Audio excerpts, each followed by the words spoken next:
पहली सवारी कितनी थी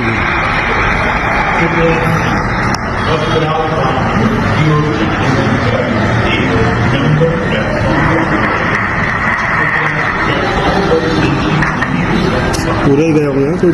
नमस्कार, मैं सूरज सिंह, आप देख रहे हैं जलंधर टाइम्स। दोस्तों, अगर आपने हमारा चैनल सब्सक्राइब नहीं किया है तो जरूर सब्सक्राइब कर लें, बेल आइकन दबाना बिल्कुल ना भूलें, कमेंट करना तो बिल्कुल भी ना भूलें। गुजरात के अहमदाबाद में गुरुवार को एयर इंडिया का बोइंग 787 ड्रीमलाइनर विमान अहमदाबाद में क्रैश हो गया। 241 से ज्यादा लोगों की मौत हो गई। 242 लोग विमान में सवार थे। शायद भारत के इतिहास में यह सबसे बड़ा विमान हादसा है। इस दुर्घटना का दृश्य इतना भयानक और विभत्स था कि जिसने भी देखा उसकी रूह कांप गई। ऐसा मंजर था कि चारों तरफ लाशें ही लाशें बिखरी पड़ी थी। लाशों के चिथड़े हो गए थे, जली हुई लाशें पड़ी हुई थी जिन्हें पहचानना बड़ा मुश्किल था।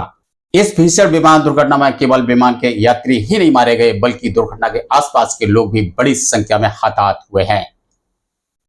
हम कह सकते हैं कि एक बड़ी भीषण और दर्दनाक विमान दुर्घटना थी। दुर्घटना के बाद दुर्घटना स्थल के दौरों और घायलों से मिलने का सिलसिला शुरू हुआ।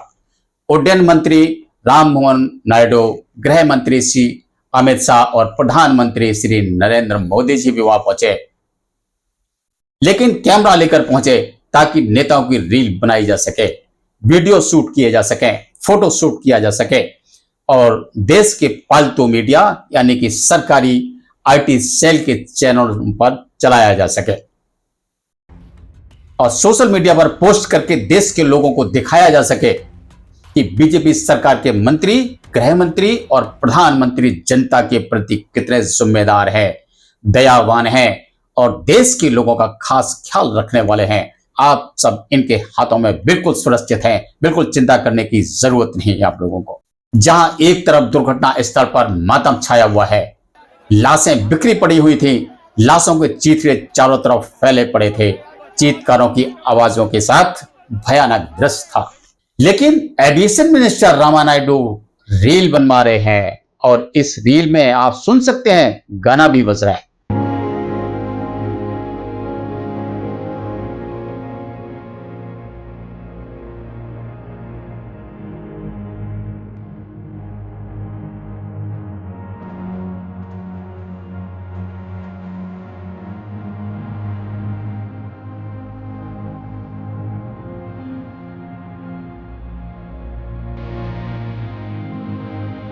बेशर्मी और संवेदनहीनता की तो हद ही हो गई।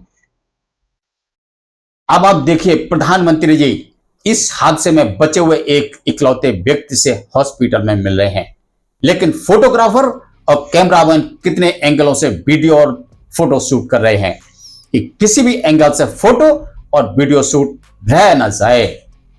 अरे इस जगह तो छोड़ दो जहां सैकड़ों मासूमों की लाशें पड़ी हों। एक दूसरे फोटोशूट सीन भी देखिए। प्रधानमंत्री जी विमान के एक टुकड़े के पास फोटोशूट करवा रहे हैं। जब खड़े होकर फोटोग्राफर पूरा फोटो लेने में नाकाम रहता है तो कैमरामैन जमीन पर लेट जाता है और मोदी जी का पूरा पोज शूट करता है। कितना संवेदनहीन दृश्य लगता है, जिसके लिए मेरे पास कहने के लिए शब्द नहीं है।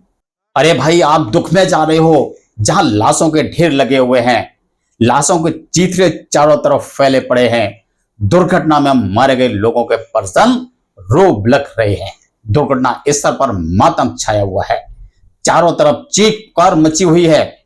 आप कैमरा और मीडिया लेकर रील बनवा रहे हैं, वीडियो शूट करवा रहे हैं, फोटो शूट करवा रहे हो जैसे आप किसी चुनाव प्रचार में जा रहे हो, शिलान्यास में जा रहे हो, किसी पार्टी में जा रहे हो, उद्घाटन में जा रहे हो। अरे भाई, आप तो शोक संतप्त लोगों का दुख हल्का और सांत्वना देने के लिए जा रहे थे, उनका दुख बांटने जा रहे थे। कैमरा, रील, वीडियो और फोटो शूट क्यों? इसकी क्या जरूरत है? ऐसी जगह पर भी ये नाटक। लगता है सरकार में बैठे नेताओं की संवेदनाएं और मानवता मर चुकी है।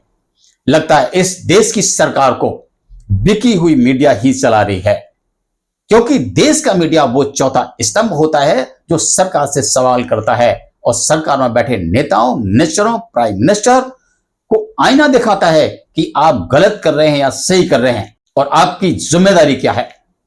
लेकिन हमारे देश में मीडिया ही नहीं बचा, वो तो अब बीजेपी का आईटी सेल बन चुका है।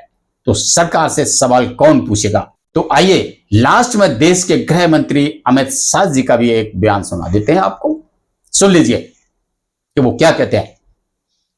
मैं एक बात जरूर कहना चाहता हूं कि ये एक्सीडेंट है, एक्सीडेंट को कोई रोक नहीं सकता, परंतु 365 दिन 24 घंटा इस तरह की घटना के लिए प्रशासन का जो अलर्टनेस है, उसकी कसौटी उसी वक्त होती है जब ऐसी घटनाएं होती है। और आज गुजरात के डिजास्टर मैनेजमेंट की तैयारियों का एक प्रकार से दुर्भाग्यपूर्ण तरीके से मगर कसौटी हुआ और बहुत त्वरा के साथ यहाँ पर काम किया गया। देश के गृह मंत्री अमित शाह ने अहमदाबाद की एक भीषण और दुर्भाग्यपूर्ण दुर्घटना पर यह एक बड़ा ही संवेदनहीन और दायित्वहीन शर्मनाक बयान दिया है, जिसमें उन्होंने कहा ऐसी दुर्घटनाएं होती रहती हैं, दुर्घटनाओं को कोई रोक नहीं सकता। उनका कहने का मतलब था कि ऐसी दुर्घटनाएं भगवान की देन होती हैं, इसलिए मरने वालों के भाग में मरना ही लिखा था, सो मर गए। माननीय गृह मंत्री जी भगवान का सहारा लेकर कब तक अपनी जिम्मेदारियों से पल्ला झाड़ते रहेंगे। जिस यात्री विमान में सैकड़ों पुरुषों, महिला और बच्चों की दर्दनाक मौत हो गई, वो विमान मानव निर्मित था, उसे मनुष्य ने बनाया था और विज्ञान का आविष्कार था, न कि भगवान की देन थी। और मानव ही उसे उड़ा रहे थे, मानव ही मेंटेन कर रहे थे और मानव ही उसका प्रबंधन भी कर रहे थे। विमान को ना तो भगवान ने बनाया था और ना ही भगवान विमान के साथ कुछ कर रहे थे, सब कुछ मनुष्य कर रहे थे।